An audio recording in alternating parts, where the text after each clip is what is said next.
الله ربي هو الله أدعوك أرجوك غوثا.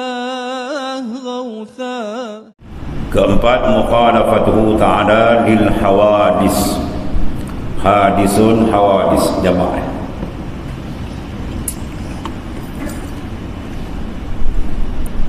Maknanya berserahan Allah Subhanahu wa taala bagi segala yang baharu, yakni zat dan sifat Allah taala. Allah Subhanahu wa taala tidak ada kesamaan sedikit pun dengan makhluk. Maksudnya tidak ada satu jalan keserupaan Allah dengan makhluk. Pertama, dari segi hakikat, zat Allah taala ialah wajib kewujudan dia, dipanggil wajibul wujud. Ada pun makhluk mungkinal wujud.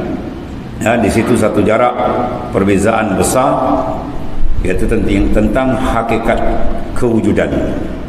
Kewujudan Allah wajib. Apa makna wajib? Akal tak terima ketiadaan dia mesti ada. Ada pun wujud makhluk harus. Apa makna harus? Ada pun tak apa, tak ada pun tak apa. Itu makna. Situ satu perbezaan, dipanggil mukhalafah yang terang, bahawa Allah Ta'ala tidak serupa dengan segala kejadian dia yang dijadikan. Pencipta tidak ada jalan persamaan keserupaan dengan yang dicipta. Artinya apa? La yumassiluhu syai'un la fi zatihi wa la fi sifatihi wa la fi af'alihi. La yumassiluhu, mana tidak ada mumasalah, tidak ada menyamai akan Allah Ta'ala oleh sesuatu.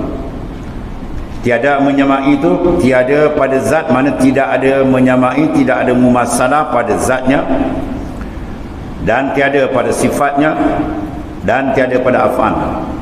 Mana diri Allah Ta'ala tidak sama dengan diri segala makhluk, sama ada yang berakal, tidak berakal. Sifat Allah Ta'ala tidak sama dengan sifat makhluk, dan perbuatan Allah Ta'ala tidak ada kesamaan dengan makhluk. Itu dasar kita. Laisa kamitslihi syai'. Allah Ta'ala tak serupa dengan makhluk.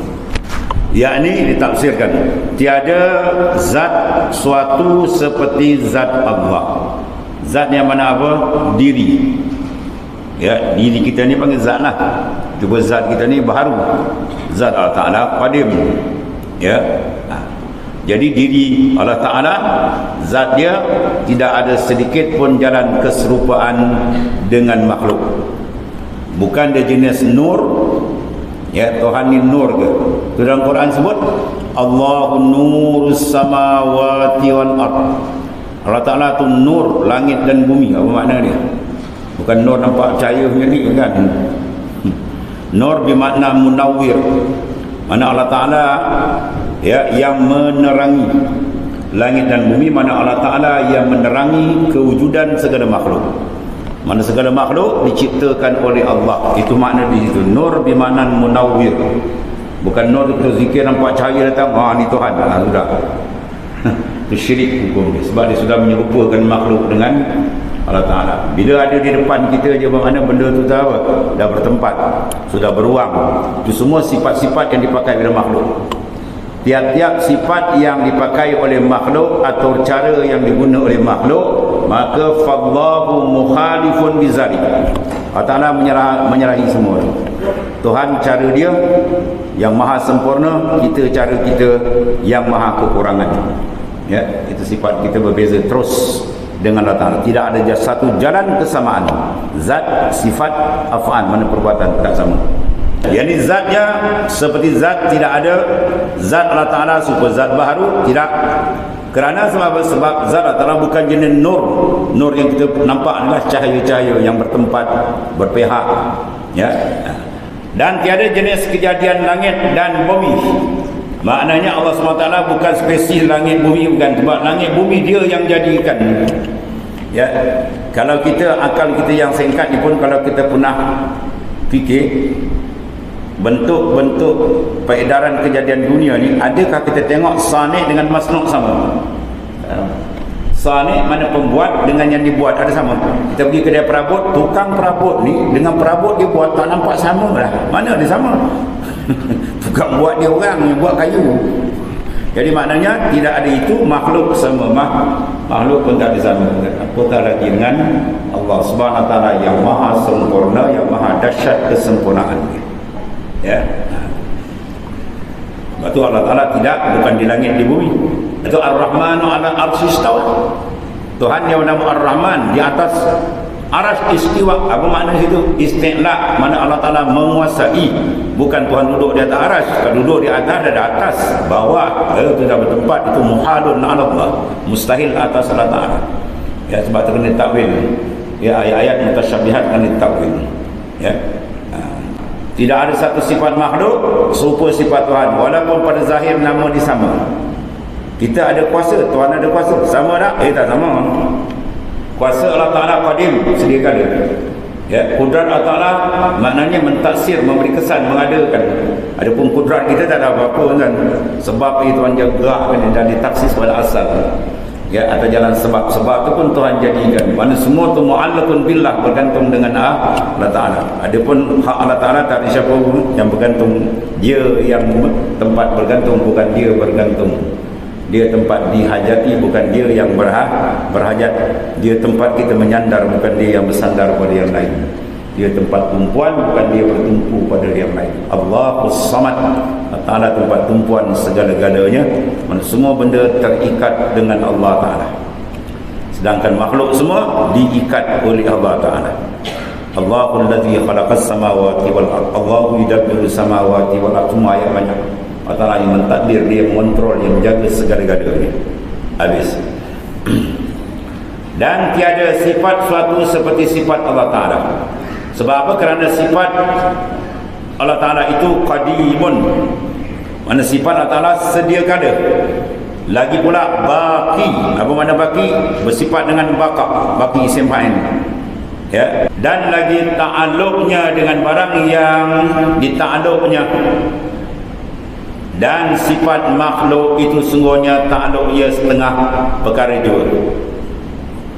Ini nak bawa awal wajah, mana jalan mughayyarah, tak sama. Kita punya sifat ta'alluq maknanya menguasai, tapi tak semua. Sikit dia perkara yang terbuat, itu pun hakikatnya daripada Allah Ta'ala semua. Ya. Adapun ta'alluq Allah Ta'ala maknanya apa? Maknanya zat, sifat Allah Ta'ala ni ta'alluq, mana kalau bahasa kita mudah dipanggil peranan. Itu mana peranan. Kudrat, peranan dia apa? At-taksir, memberi kesan.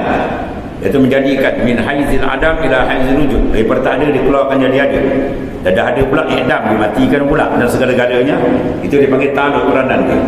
Iradah, ta'alluq dia apa? At-takhsis, mana menentu. Sebelum ada segala makhluk ni, Allah Ta'ala kana Allah wa la syai'a ma'ahu. Telah adalah Allah dan tidak ada siapa pun sertanya. Itu ketiga, dia belum menjadikan sesuatu. Dia makin makam ahadiyah. Qul huwallahu ahad. Itu makin makam ahadiyah. Mana pandangan ahli basair, ahli basirah merenung ketiga itu tidak ada satu pun yang mahu. Dia. Itu dipanggil makam ahadiyah. Ya, kemudian makam wahidiyah dia 7 maratib, 7 martabat dalam martabat 7. Itu ada bincang panjang lagi dah. Jadi pandang kepada apa? Sebelum ada sesuatu, dia. Ketika itu dia mentaksiskan. Sampai waktu imkan dijadikan nur Rasulullah SAW, maka ditaksiskan benda sekian-sekian sampailah ya, seterusnya. Keadaan ada makhluk, tak ada makhluk, hidup dia, senang dia, susah dia, sakit dia, mati dia, semua benda dah ma khassasallahu bil azal. Benda yang telah ditaksis pada azal. Waktu dalam hadis Rasulullah menyatakan masya Allahu kan wa ma lam yasha lam yakun. Apa yang dikehendaki Allah Ta'ala itu saja berlaku. Wa ma lam yasha lam yakun. Benda yang tidak ada dalam taksis penentuan iradat Tuhan takkan berlaku sama sekali. Bermakna yang kita lihat semua, yang kita dengar, yang kita alami semua ni adalah ma khassasallahu bil azal. Benda yang telah ditaksis pada azali. Siap. Kita manusia yang Tuhan sebut innahu kana zaluman jahula. Manusia ni kana zalum, maha zalim, jahul, maha jahil. Pun bila buat kerja ada kertas kerja. Kita manusia yang bodoh ni pun, jahil ni pun buat kerja, ada kertas kerja. Habis nak banding dengan Tuhan, oh lagi lah. Sebelum ada kita sudah siap. Yang ni disuruh kita pandang. Pergerakan yang berlaku semua kita kembali pada asal mereka. Semua ni ma khasasallahu bil azal. Benda yang Tuhan dah taksis pada azal siap. Untuk apa? Untuk mentamkinkan lagi pandangan basirah mata dalam kita supaya nampak dia semua.